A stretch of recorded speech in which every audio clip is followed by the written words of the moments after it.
Coordination compound में किस तरह से उपसहसंयोजी बंध लिगैंड और धातु आयन के बीच में बनता है, उसके लिए अलग अलग सिद्धांत अपन ने पिछली क्लास में पढ़ रहे थे। अपन ने ये देखा कि किस तरह से कोऑर्डिनेशन कंपाउंड संकुल का निर्माण होता है धातु आयन और लिगैंड के बीच में। जब कोई सा भी धातु आयन किसी लिगैंड के साथ में उपसहसंयोजी बंध बनाता है तो ये बंध किस प्रकार से बनता है, उसके लिए अपन ने फर्स्ट सिद्धांत देखा था, वर्नर का सिद्धांत। वर्नर ने कोबाल्ट के अलग अलग कॉम्प्लेक्सेस लिए थे और उन कॉम्प्लेक्सेस के आधार पर ये बताया था कि संयोजकता कितनी प्रकार की होती है, प्राथमिक संयोजकता और द्वितीयक संयोजकता। प्राथमिक संयोजकता और द्वितीयक संयोजकता को पूर्ण करके किसी भी संकुल यौगिक का उपसहसंयोजी यौगिक का निर्माण होता है। फिर इसकी कमियों को दूर करने के लिए सेकंड सिद्धांत दिया गया, संयोजकता बंध सिद्धांत, वीबीटी थ्योरी। ये पॉलिंग नामक साइंटिस्ट ने दी थी। वीबीटी सिद्धांत ये बताता है कि उपसहसंयोजी यौगिक के निर्माण के समय केंद्रीय धातु आयन में समन्वय संख्या के अनुसार रिक्त कक्षक उपलब्ध कराए जाते हैं। ये रिक्त कक्षक पहले संकरण में भाग लेते हैं और समन्वय संख्या के अनुसार नए संकृत कक्षकों का निर्माण करते हैं। नए संकृत कक्षकों की ऊर्जा तथा उनकी आकृति समान होती है और ये त्रिविम में विभिन्न ज्यामिति में व्यवस्थित होते हैं। जिस प्रकार से समन्वय संख्या होगी उसके अनुसार ही संकरण का प्रकार होगा, यौगिक की ज्यामिति होगी, बंध कोण का मान होगा। इसमें मेन अपन ने ये देखा था कि समन्वय संख्या 4 और समन्वय संख्या 6 वाले यौगिक कॉम्प्लेक्स जो होते हैं, जब समन्वय संख्या 4 होती है तो संकरण का प्रकार या तो sp3 हो सकता है या dsp2। यदि sp3 होगा तो चतुष्फलकीय ज्यामिति होगी और dsp2 होगा तो वर्गाकार समतलीय ज्यामिति होगी। वर्गाकार समतलीय ज्यामिति होगी।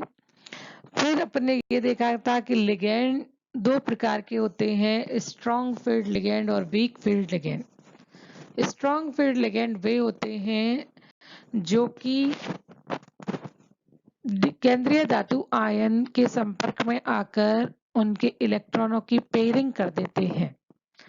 जब इलेक्ट्रॉनों की पेयरिंग होगी तो आंतरिक डी कक्षक उपलब्ध हो जाएंगे और यदि इलेक्ट्रॉनों की पेयरिंग न हो, वीक फील्ड लिगैंड हो और इलेक्ट्रॉनों की पेयरिंग न हो तो बाह्य कक्षक संकुल का निर्माण होता है। तो समन्वय संख्या 6 में दो प्रकार का संकरण होता है, D2sp3 या sp3d2। कब sp3d2 होगा और कब D2sp3 होगा, इसका निर्धारण खाली होने वाले कक्षकों के आधार पर किया जाता है। फिर अपन ने पिछली क्लास में ये देखा था कि समन्वय संख्या 4 वाले यौगिकों के एग्जाम्पल लेकर और उसके बारे में वीबीटी सिद्धांत को पढ़ा था। संयोजकता बंध सिद्धांत के द्वारा संकुल यौगिक की ज्यामिति, संकुल यौगिकों की आकृति और उसके चुंबकीय गुण और कलरफुल है या कलरलेस है, इस बात का निर्धारण होता है। संयोजकता बंध सिद्धांत के आधार पर विभिन्न संकुल दिए जाते हैं, उनमें संकरण का प्रकार और ज्यामिति, कलर, मैग्नेटिक प्रॉपर्टी पूछी जाती है। तो अपन K4Fe6, K2 निकल CN4, निकल कार्बोनिल, K4FeCl6 आदि अलग अलग एग्जाम्पल लेकर और उसे संयोजकता बंध सिद्धांत के आधार पर समझते हैं।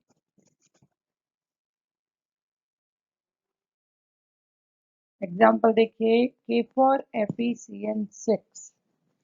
सबसे पहले अपन क्या करते हैं, केंद्रीय धातु आयन का ऑक्सीकरण अंक निकाल लेते हैं। तो ऑक्सीकरण अंक निकालने के लिए K4 प्लस का 4 प्लस Fe का निकालना है प्लस x प्लस 1 Cn का -1 होता है तो टोटल हो गया -6। उदासीन यौगिक है तो पूरे पर आवेश होगा 0, x बराबर +2 आया तो Fe 26 पर है, इलेक्ट्रॉनिक कॉन्फ़िगरेशन होगा Ar3d6 4s2।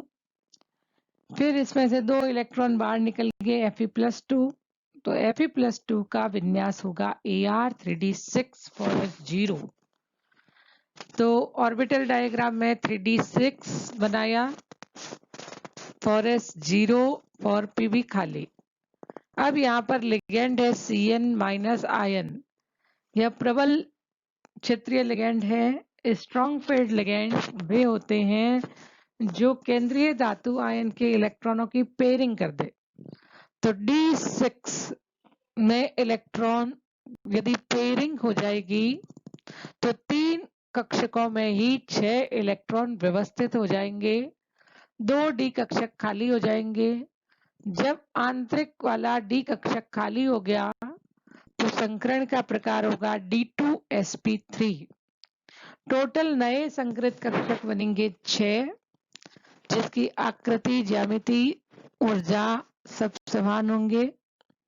इन नए 6 संकृत कक्षकों में Cn माइनस लिगेंड अपने lone pair of electron donate करके यौगिक का निर्माण कर लेगा।